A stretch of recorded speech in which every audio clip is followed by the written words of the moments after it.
Bismillahirrahmanirrahim. Alhamdulillahirabbil alamin. Allahumma shalli ala Muhammad. Anak-anak Ustadz, para santri dan sahabat cinta kopiah yang mengikuti pelajaran ilmu faraid, tentu kita lanjutkan setelah sebelumnya kita mengkaji kondisi saudara seayah, saudara kandung. Kita masuk kepada saudara perempuan atau saudara laki-laki yang seibu dengan si mayat. Mari kita simak firman Allah Subhanahu wa taala dalam surat An-Nisa ayat 12. A'udzubillahi minasyaitonir rajim. Bismillahirrahmanirrahim. Wa in kana rajulun yurathu kalalatan aw imra'ah wa lahu akhun aw ukhtun falikulli wahidin minhum as-sudus. Fa in kanu aktsara min dzalika fahum syuraka'u fits thuluts. Artinya, jika seseorang meninggal, baik laki-laki maupun perempuan yang tidak meninggalkan ayah dan tidak meninggalkan anak, tetapi mempunyai seorang saudara laki-laki seibu atau seorang saudara perempuan seibu, maka bagi masing-masing dari kedua jenis saudara itu seperenam harta. Tetapi jika saudara-saudara seibu itu, baik laki-laki atau perempuan, lebih dari satu orang, maka mereka berserikat dalam bagian sepertiga. Anak-anak Ustadz, kita akan masuk kepada pembahasan ukhtun li ummin dan akhun li ummin, di mana akhun li ummin adalah sahibul farad, bukan tergolong asabah tetapi ashabul furud. Begitu pula dengan ukhtun li ummin, saudara laki-laki atau saudara perempuan seibu, akan ada bagiannya terhijab seperenam atau sepertiga dalam keadaan berserikat. Video ini berisikan tentang kondisi para asabah. Kita belum masuk dan belum bercerita tentang akhun syakik, akhun liabin, ibnu akhin syakik, ibnu akhin liabin, ammun syakik, ammun liabin, ibnu ammin syakik, wa ibnu ammin liabin. Semuanya itu adalah orang-orang yang asabah, dan harus kita kaji kapan dia menjadi asabah dan kapan dia terhijab. Kemudian kita akan bicara mengenai al-mas'alah al-mushtarakah atau al-mas'alah al-musyarakah. Tetap semangat dalam belajar, siapkan catatan dan khulasahnya. Kita akan belajar secara sungguh-sungguh dan kita akan latihan bagaimana pembagian harta warisan tersebut secara detail, rinci.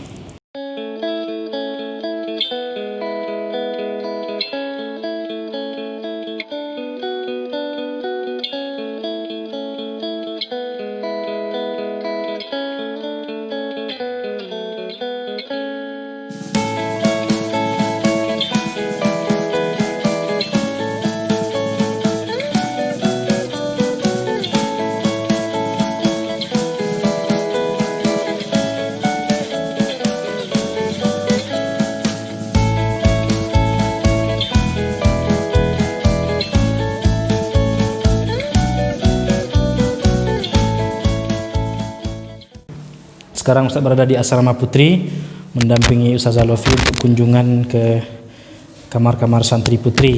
Jadi Ustaz numpang sebentar di lokasi aula belajarnya ya. Bagi yang sudah kangen ke Aspuri, ya nikmati saja bagaimana keadaan di Aspuri saat ini. Kita singgung yang pertama mengenai asabah. Asabah binafsihi, yaitu kaum laki-laki, calon penerima warisan dari golongan laki-laki. Ya, ini dia orang-orangnya. Ibnun, anak laki-laki. Ibnuhu, cucu laki-laki. Akhun syakik, saudara laki-laki kandung seayah dan seibu. Saudara laki-laki seayah dengan si mayat. Anak saudara laki-laki kandung. Anak laki-laki dari saudara laki-laki seayah. Ammun syakik, paman kandung seayah dan seibu dengan bapak si mayat. Kemudian ammun liabin, paman seayah dengan ayah si mayat. Kemudian ibnu ammin syakik, anak paman kandung. Ibnu ammin liabin, anak paman seayah dengan si mayat. Artinya orang-orang ini termasuk golongan asabah binafsihi, yaitu mendapatkan sisa warisan. Asabah binafsihi. Nanti di antara mereka ada yang menjadi asabah bi ghairihi atau asabah bil ghairi. Ini dia. Ibnun dengan bintun asabah bi ghairihi. Ibnatun dengan bintu ibnin dengan ibnu ibnin asabah bi ghairihi. Akhun syakik dengan ukhtun syakikah asabah bi ghairihi. Akhun li abin dengan ukhtun li abin asabah bi ghairihi. Inilah asabah bi ghairihi, laki-laki dengan perempuan, laki-laki dengan perempuan, laki-laki dengan perempuan. Dan ini juga itu asabah bi ghairihi. Yang asabah satu lagi asabah ma'al ghairi. Asabah ma'al ghairi yaitu perempuan dengan perempuan. Ini dia. Ukhtun syakikah dengan bintun. Ponakan dengan eteknya. Ukhtun syakikah dengan bintu ibnin. Ukhtun li'abin dengan bintun. Dan ukhtun li'abin dengan bintu ibnin. Kalau begini garisnya berarti asabah ma'al ghairi. Asabah ma'al ghairi. Kalau laki-laki dengan perempuan asabah bil ghairi. Perempuan dengan perempuan asabah ma'al ghairi.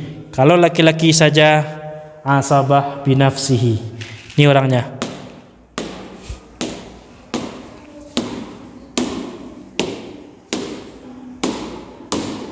Tambah satu lagi bapak.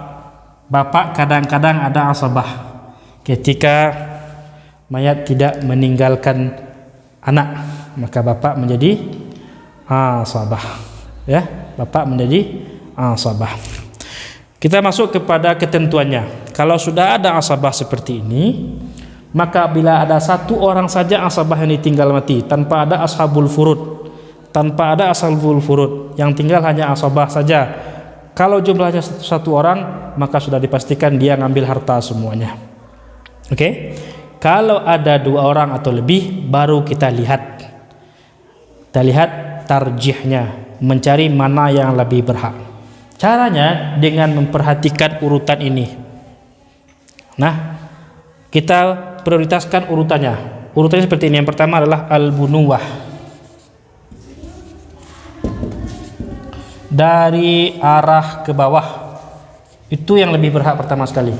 Al-bunuwah atau arah furu', anak keturunan dari si mayat.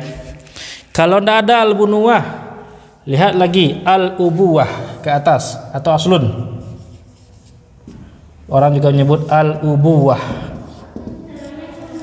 Al-ubuwah yaitu dari arah ke atas atau asal usul. Tidak ada lagi arah asal usul. Melihat ke arah kiri, tanji atau kanan ustadz ini disebut dengan al-ukhuwah. Dari arah saudara-saudara si mayat. Oh, tidak ada lagi orangnya. Berarti dari arah ini, arah samping atas, al-umumah, arah si paman. Maksudnya paman dan anak-anaknya. Arah ukhuwah, saudara dengan anak-anaknya. Arah pertama yaitu arah bunuwah, yaitu dari arah ke bawah keturunan si mayat. Ke atas disebut aslun atau al-ubuwah. Sehingga dapat kita simpulkan cara mentarjih atau siapa yang lebih berhak ketika berkumpul banyak asabah binafsihi, yang laki-laki saja ini, maka urutannya yang pertama adalah dari segi keturunan atau al-bunuwah. Ketika tidak ada, baru dari segi al-ubuwah, segi ke atas, orang tua, bapak, kakek, dan ke atas. Masih tidak ada ditemukan, maka masuk ketiga yaitu dari arah al-ukhuwah, saudara-saudara laki-laki dari si mayat dan anak-anaknya. Ketika tidak ditemui, baru yang keempat urutannya adalah al-umumah, paman-paman dari si mayat dan anak-anak paman tersebut. Itu ketentuan cara menentukan siapa yang lebih berhak mendapatkan asabah sisa ketika asabah tersebut jumlahnya banyak. Kalau cuma satu orang, jelas harta untuk dia semua.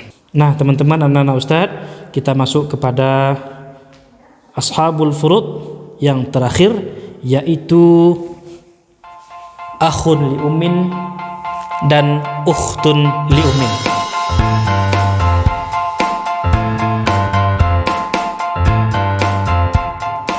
Akhun li ummin dan ukhtun li ummin. Saudara laki-laki dan saudara perempuan seibu dengan si mayat. Mereka adalah ashabul furud. Mereka tidak asabah binafsihi, mereka juga bukan asabah ma'al ghairi, dan mereka juga bukan asabah bil ghairi. Orang ini yang ada dalam lingkaran ini terhijab. Kondisi pertama terhijab. Kapan dia terhijab? Ketika ada keturunan si mayat. Nih, terhijab, mahjubun atau mahjubatun. Ketika ada far'ul waris. Ketika mayat punya anak, laki-laki atau perempuan, satu atau dua lebih, terserah. Selama mayat punya anak, maka saudara laki-laki dan saudara perempuan bagi mayat yang seibu atau akhun li ummin, ukhtun li ummin tidak dapat terhijab. Sebagaimana terhijab pula mereka ketika ada abun, ada bapak. Kalau ada bapak, mereka terhijab. Kalau ada anak-anak bagi si mayat, mereka terhijab. Kondisi kedua bagi akhun li ummin atau ukhtun li ummin, apabila mereka atau dia jumlahnya cuma satu orang, baik laki-laki atau perempuan jumlahnya satu orang, dia mendapatkan 1/6. Kondisi kedua mendapatkan 1/6. Bila infarada, kalau dia satu orang, wahidun, satu orang laki-laki atau satu orang perempuan dari saudara seibu dapat 1/6 dan tidak dalam kondisi terhijab. Saya ulangi, tidak dalam kondisi terhijab, juga tidak dalam kondisi mushtarakah. Sebentar lagi insyaallah Ustaz akan menjelaskan apa itu masalah mushtarakah. Kondisi berikutnya, dia akan dapat 1/3. Kapan dapat 1/3? Kalau jumlahnya berbilang. Jumlahnya berbilang, dua atau lebih, laki-laki atau perempuan, dua atau lebih, dia mendapatkan, mereka berserikat dalam 1/3 itu. Bisawiyah, sama rata saja. Tidak ada ketentuan lidzakari mithlu hadzil unthayaininya di sini. Oh, dua orang laki-laki, ya sama-sama berserikat dalam 1/3. Oh, dua orang perempuan berserikat di 1/3 itu. Oh, satu laki-laki, dua orang perempuan berserikat dalam 1/3 itu.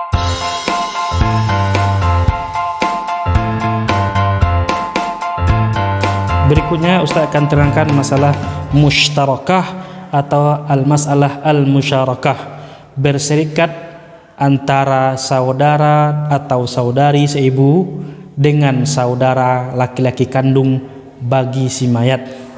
Akhun syakik bertemu dengan akhun atau ukhtun li ummin. Di mana dalam keadaan itu, kalau dipakai ketentuan awal, maka si akhun syakik sebagai asabah dia tidak dapat hartanya habis untuk si ashabul furud. Padahal akhun syakik lebih dekat kepada mayat ketimbang akhun li ummin atau ukhtun li ummin. Contohnya seperti ini. Keadaan di mana ada seorang suami, zaujun, lalu ada orang yang mendapatkan 1/6, perempuan. Contohnya ibu atau nenek, ummun. Oke. Lalu ada ukhtani li ummin. Lalu ada satu orang akhun syakik. Akhun syakik. Ingat, akhun syakik kan asabah. Nah, kita lihat ini. Zaujun, ketika yang meninggal tidak meninggalkan anak, berapa dapat? 1/2. Ummun dapat berapa? 1/6. Ukhtani li ummin, dua orang saudara perempuan seibu, kalau berdua berapa? 1/3 mereka berserikat. Sementara ni asabah. Berapa KPK 2 6 3? 6. 6 bagi 2, 3. 3 per 6. 6 bagi 6, 1. 6 bagi 3, 2. Ingat, 3 tambah 1, 4 tambah 2, 6. Habis harta 6 per 6. Sementara akhun syakik tidak dapat. Karena asabah, dia tidak dapat. Kita lihat, mana lebih dekat akhun syakik kepada si mayat ketimbang ukhtan lil ummin. Ini mayit. Zaujun, zaujatun. Abun, ummun. Ibnun, bintun. Ya, kita lihat nih. Sini akhun syakik. Akhun li abin. Di sini ukhtun li ummin di bawah.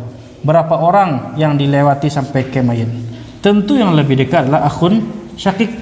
Karena statusnya sebagai asabah, dia tidak dapat sisa. Lantaran itu orang yang jauh daripada dia mendapatkan ashabul furud, dapat 2 per 6. Berserikat mereka berdua di sini. Oleh karena itu harus dicarikan jalan keluarnya. Namanya masalah mushtarakah. Ada 2 pendapat. Pendapat yang kedua, tidak usah diubah-ubah, ikuti saja yang ada ini. Memang takdirnya akun syakik, asabah nggak dapat. Tetapi khalifah kita Amirul Mukminin Umar bin Khattab radhiyallahu anhu arda mencari jalan keluar. Akhirnya dapatlah putusan dan fatwa dari beliau, jadikan akhun syakik gabung dengan ukhtani li ummin ini, berserikat mereka bertiga pada sepertiga ini. Berserikat mereka pada sepertiga, sehingga 2 per 6 ini untuk 3 orang. 2 orang ukhtani li ummin dan 1 orang akhun syakik. Berserikat si akhun syakik kepada ukhtani li ummin dalam 1/3. Intinya masalah mustarakah adalah orang yang semestinya mendapatkan hak lantaran asabah binafsihi, statusnya lebih dekat kepada mayat, tidak dapat karena ada ashabul furud, saudara laki-laki atau saudara perempuan yang seibu dengan si mayat, menghabiskan harta yang tersisa itu. Supaya ini dapat, berserikat mereka dengan ukhtani li ummin, naik dia ke posisi ukhtani li ummin, tidak pakai ketentuan lidzakari mithlu hadzil unthayaini. Itulah kondisi di mana disebut dengan al-mas'alah al-mushtarakah. Kriterianya adalah ketika dalam sebuah masalah meninggalkan, ketika seorang mati meninggalkan zaujun dan seorang perempuan yang mendapatkan bagian 1/6, itu ibu atau seorang nenek, lalu ada akhun syakik 1, 2 atau 3 saudara kandung laki-laki, dan ada mayat meninggalkan saudara laki-laki atau perempuan yang seibu dengan si mayat, maka saudara laki-laki kandung bergabung dengan saudara-saudara seibu itu pada angka 1/3. Nah, anak-anak Ustadz sudah mendengarkan penjelasan Ustadz. Kita cukupkan pembahasan mengenai ilmu faraid. Intinya sering diulang dan dihafal, mudah-mudahan itu dikuasai dengan cepat.